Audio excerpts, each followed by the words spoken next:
natin tong cylinder head gasket nito guys, kasi yung tubig nag-leak yan guys. Yan guys, oh. So tanggalin natin ang cylinder head. Palitan natin ang cylinder head gasket.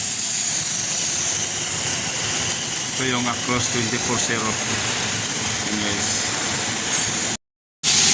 Yan guys, tanggalan natin yung gasket guys. Ito yung papalitan natin guys. Yan. Ito yung gasket guys. Yan, tanggalan natin cylinder head. So ito yung guys, dito yan guys. Kaya tinanggal natin kasi ito yung nag-leak guys.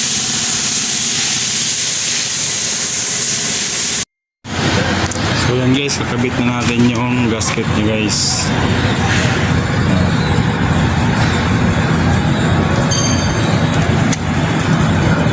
Yan yung bagong gasket guys.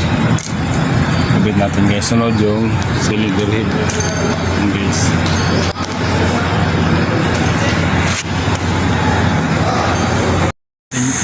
Yan guys, nakabit na natin yung cylinder head guys.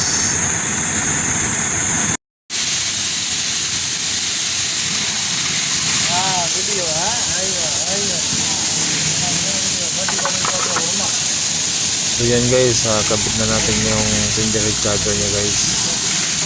Thank you for watching guys.